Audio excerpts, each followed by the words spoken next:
civil rights movement, not in my name, says it has written to the public protector requesting an investigation into the 4 presidential Imbizos, which have apparently cost taxpayers 44 million rands months leading up to the 2024 elections.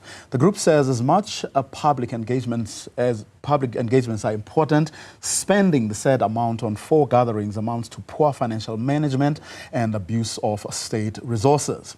International founder Siya Jentile joins me in studio. Siya, a very good afternoon to you. Thanks very much for your time. I remember when these Imbizos started during the term of former President Thabo Mbeki. They were praised for that this is a good initiative. Politicians get to meet face to face with communities and hear from them what their issues are.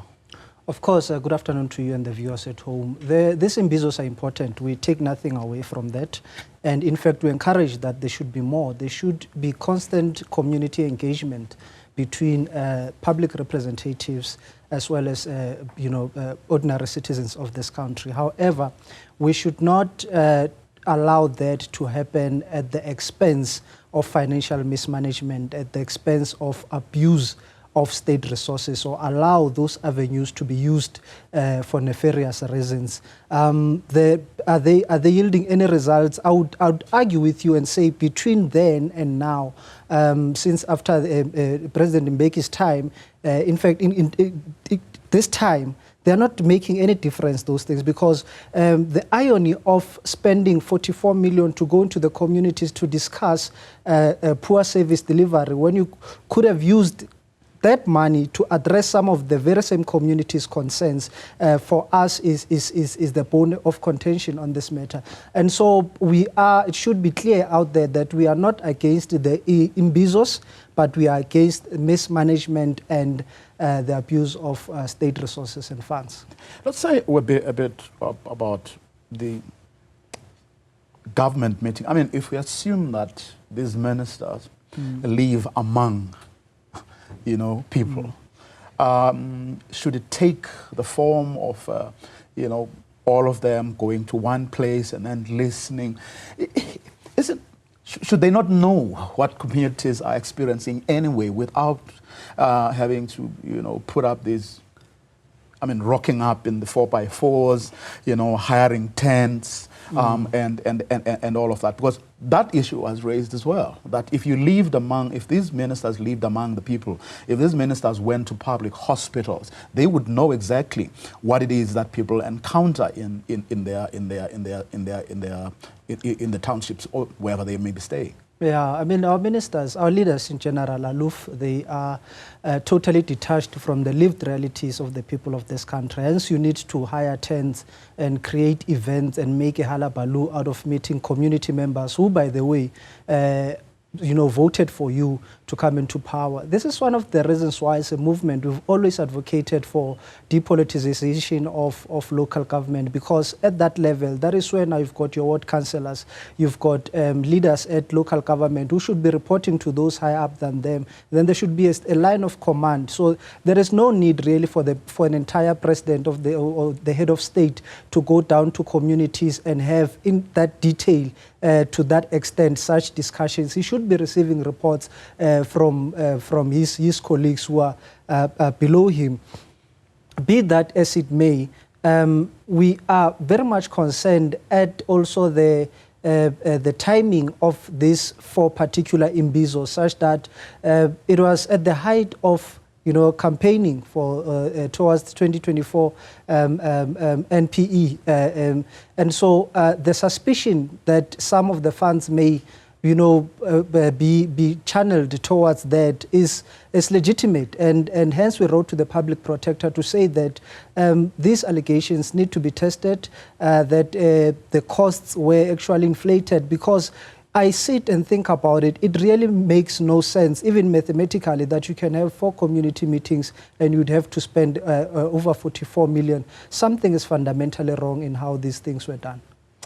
But then, how do we have a model, a system by which senior politicians like your president and ministers get to know about people's problems without perhaps having to fork out so many tens of millions of rands? Do we have a system? In other words, how best can we do this? Make sure that these people are in touch with the realities of the people, but without such a high cost attached to it. I wish to believe, and I do believe, Mhlekazi, that the systems are there. However, they are not being maximized. They are not being utilized to their full capacity. As I said, that we've got leaders in different various levels of our political spectrum, or even of governance.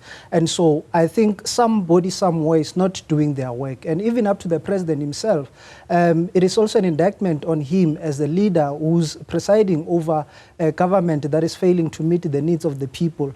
And I say that someone is not doing their work because you look at the amount of money that has been spent on coming to listen as opposed to the amount of money that is being invested in service delivery. I listened to the minister speaking and trying to justify this cost, saying that, no, if people are worried about water, there's budget for water. If people are worried about this, there's budget for that.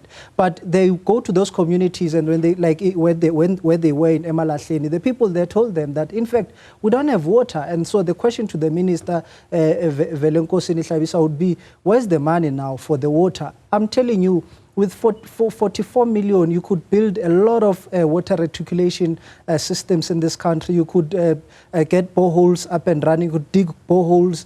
You could deal with many, service delivery issues. And so I'm saying that someone somewhere is not doing his work because the systems are there. They've already been there. Like any other thing in South Africa, we've got brilliant policies. We've got what is considered to be the best constitution. And everything is well and good on paper. But people are not doing their jobs. And that is why we find ourselves being here, because there is a leadership void. And as we all know, that nature does not allow for it to be a void in leadership.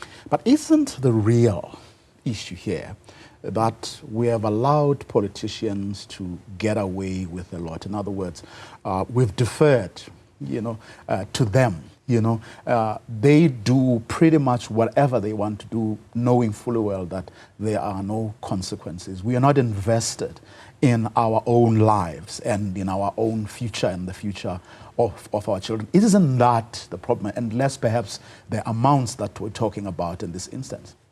No, of course, and I wish to agree with you that we are to blame partially as the people of South Africa. For a very long time, we've allowed and we've, outsourced our responsibility to politicians. Someone said something that I thought was funny but very profound, saying that politics are very important of a business to leave them to politicians, And so we cannot take away the aspect of politics in our public and in our governance debates. And so I think us as a civil rights movement, writing to the public protector, is part of saying to the people of South Africa, we need to take the issues that concern us very serious as ordinary citizens. We are not members of any political party. We are not a political party. But we've taken it upon ourselves to say that, but wait, hang on, this is wrong, and someone needs to do something about it. And this and many other issues that we have tried to raise as a civil rights group. Unfortunately, in South Africa, we've got civil movements who are on two opposites of a spectrum, whereby others have got all the resources in the world, so it's easy for them to take up issues immediately and go and litigate. And then you've got others, on the other hand, who've got nothing. Unfortunately, their voices just tend to end up somewhere in the air.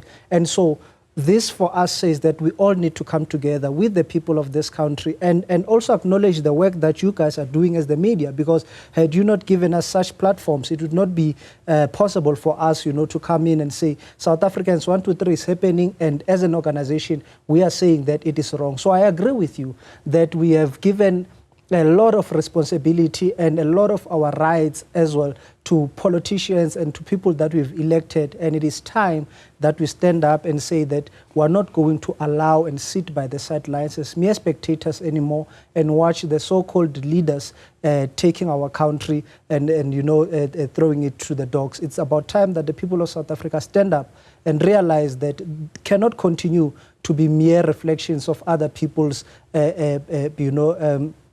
discussions, we need to be active and active participants on the issues that concern us and our future. Oh, that's where we're going to leave it. Thanks very much for your time. Really appreciate it. Thank you, sir.